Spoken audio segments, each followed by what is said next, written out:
everyone is still learning the dungeons, and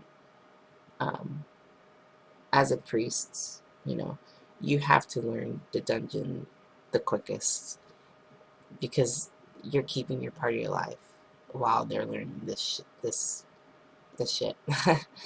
um, and if you're dead, you're pretty much useless.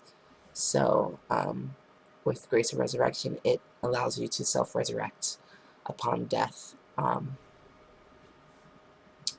So if you're in a fight and you die and you use Grace of Resurrection, the shorter the cooldown, the better, because then you can go ahead and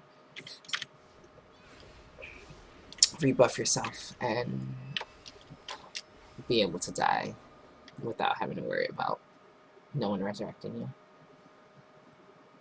you.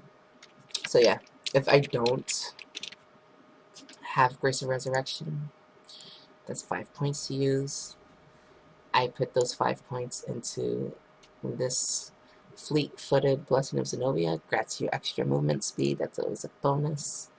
And then the other 2 points into Long Shot Mana Charge, increases the range by 4 meters. That's my normal setup. Or, if I didn't want that, I can go ahead and put the 5 points into Energy Stars, increase the effect duration, or increase the effect of Energy Stars by 20%. Yeah, that's that. So that's my goal setup.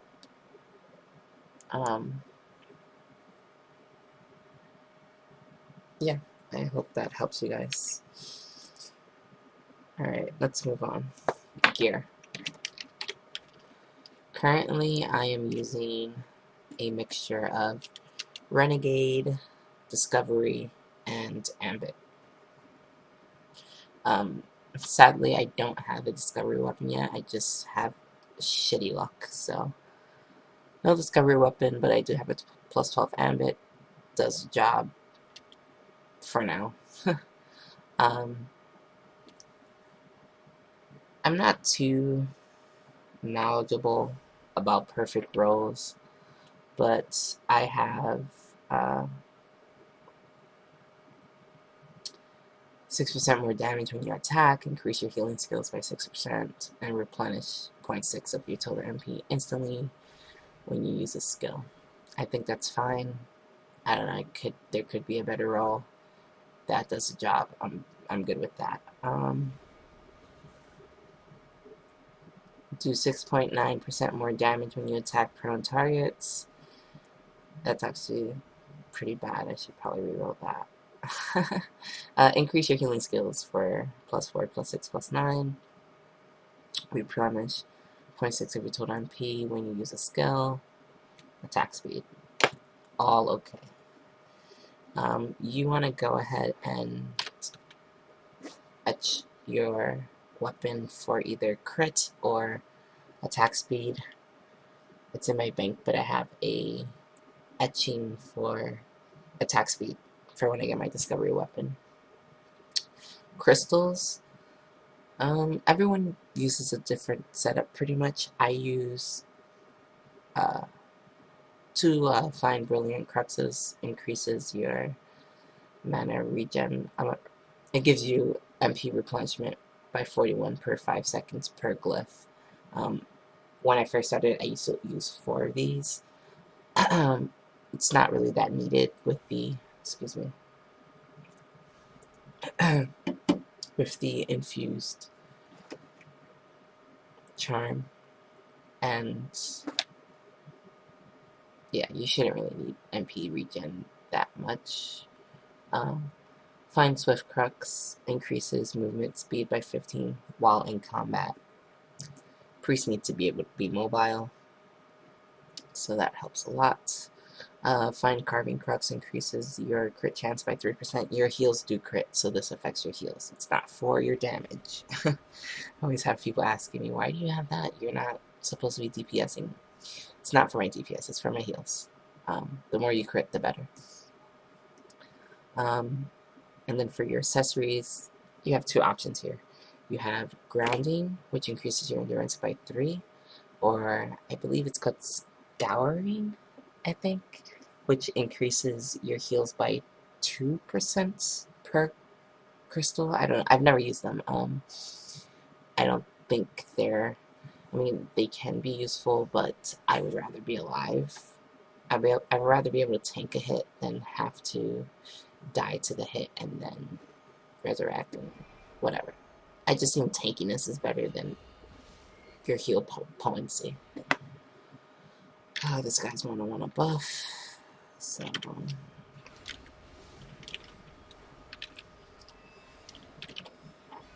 I just picked this place because it looks pretty. I didn't want to have to buff everybody. Let's see. That's one spot in particular, if I can find it. No, I can't. Well, whatever. Sorry, I'm still a little tired. Alright. So yeah, in grounding risk, whatever. Endurance, I think, is better than, like I said, your heal potency. And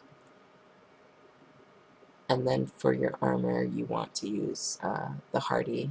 Maybe it's decrease the damage from monsters by 8.1%. Again, adds to your tankiness. For my armor, I have a discovery chest plus 12. I think it's perfectly rolled. Reduces damage by 6%, raises max HP by 8%. You take 10% less damage from enraged monsters.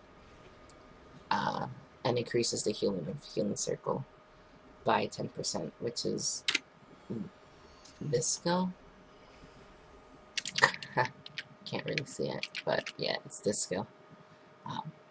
That's a lot to me, 10%. So I think it's the best roll you can get, personally. So there are other really good ones, like decrease the cooldown of energy stars by 15%. Increase the heal of focus heal by 15%. Those are all really good. So if you get those, you can go ahead and keep those as well. I find healing circle to be a little bit more useful. I mean, I like to get up close and personal when I'm healing people. So I also have this etched for endurance. Enough said there. I'm all about tanking. For gloves, increase attack speed by 2.25%, increase your healing by 3%, crit rate by 3, endurance by 4, perfect roll, etch for attack speed. You can also get etching for crit, but I prefer attack speed. Shoes, movement speed, increase your total HP, replenish 1% of your MP, and increase your power. Fine. Etched for endurance. I love to tank. And then for my belt, I'm using the Renegade belt because apparently this is the best belt you can get. I don't know. I'm gonna try and get a Discovery belt and re-roll it to see if I can get something better than this, because I'd rather have the set effect of the Discovery set rather than just having a single item of the set here.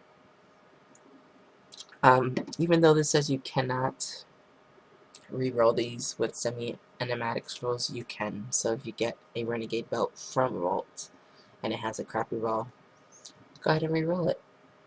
I think this roll is pretty good, so I'm going to keep it. Undergarments, not too... I don't know what I'm trying to say here, but I can get a better one. I just don't see the need in undergarments, so I don't waste money in it.